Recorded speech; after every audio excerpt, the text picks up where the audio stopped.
Assalamualaikum warahmatullahi wabarakatuh. Yang saya hormati Ibu Wilujeng selaku dosen pengampu mata kuliah perdagangan internasional. Perkenalkan, saya Wilda Hamidah. Di sini saya akan memaparkan materi mengenai pemanfaatan teknologi untuk meningkatkan daya saing komoditi ekspor di era globalisasi.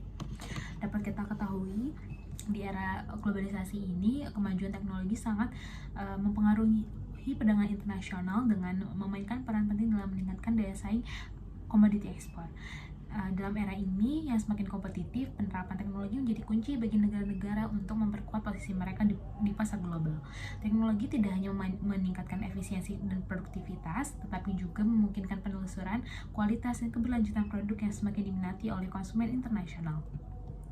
Terdapat berbagai teknologi yang dapat kita adopsi. Yang pertama ada teknologi pertanian dan produksi, seperti precision farming. Precision farming adalah sistem pertanian yang mengintegrasikan informasi dan teknologi untuk mengidentifikasi, menganalisis, dan mengolah variabilitas lahan secara spesifik dengan tujuan mencapai keuntungan yang optimal dan keberlanjutan lingkungan. Tools yang dapat kita gunakan di precision farming ini, yang pertama ada GIS. GIS digunakan untuk memetakan dan memodelkan lahan pertanian, membantu petani mengidentifikasi karakteristik lahan. Lalu ada sensor. Sensor di sini adalah untuk seperti sensor kelembapan tanah, sensor suhu. Lalu ada aplikasi mobile.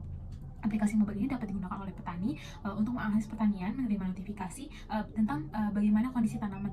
Lalu ada teknologi pengolahan. Teknologi pengolahan ini tergantung jenis komoditas apa yang kita gunakan. Di sini ada iradiasi. Iradiasi adalah penggunaan energi untuk penyinaran bahan makanan menggunakan radiasi buatan seperti produk kelautan dan perikanan.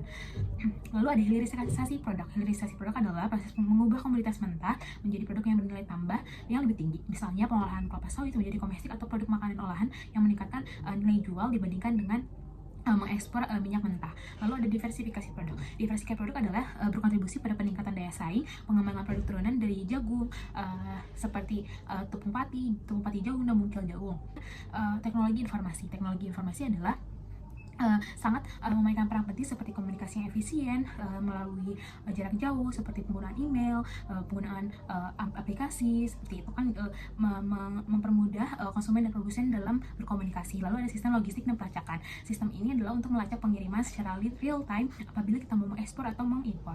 Lalu ada analisis big data. Analisis big data adalah teknologi yang membantu perusahaan dalam analisis tren pasar, perilaku konsumen, dan efisiensi operasional. Lalu ada teknologi pemasaran. Teknologi pemasaran ini seperti platform e-commerce seperti TikTok Shop, Lazada, dan Shopee yang memungkinkan pelaku usaha untuk menjangkau pasar Indonesia secara langsung, sehingga perusahaan dapat memasarkan produk secara global. Lalu ada search engine optimization yang perusahaan dapat menarik lebih banyak pengunjung ke situs web mereka dari berbagai negara. Lalu ada iklan online seperti Google Ads dan Facebook Ads yang memungkinkan perusahaan untuk menjangkau pelanggan itu tidak hanya di lingkup kecil aja, tapi lingkup luas walaupun negara-negara lain dapat melihat iklan tersebut. Lalu ada customer relationship management yang dimana mengolah hubungan baik dengan pelanggan seperti meningkatkan loyalitas pelanggan internasional. Kesimpulan, penerapan teknologi dalam sektor pertanian, produksi, dan pemasaran sangat penting untuk meningkatkan daya saing komoditi ekspor. Teknologi seperti precision farming memungkinkan efisiensi pengolahan lahan dan peningkatan kualitas hasil. Sementara itu, teknologi pengolahan seperti iradiasi dan diversifikasi produk menambah nilai komoditi. Hilirisasi produk juga memperkuat daya saing dengan mengolah komoditas mentah menjadi produk yang bernilai tambah. Selain itu, teknologi informasi dan komunikasi seperti sistem logistik, analisis data, komunikasi, meningkatkan efisiensi distribusi dalam pemasaran e-commerce, SEO, iklan digital, dan CRM membantu menjangkau pasar global dan meningkatkan visibilitas produk. Dengan mengadopsi teknologi yang tepat, Indonesia dapat memperkuat daya saing dan memenuhi tuntutan pasar internasional terhadap produk berkualitas dan inovatif. Kurang lebihnya mohon maaf. Wassalamualaikum warahmatullahi wabarakatuh.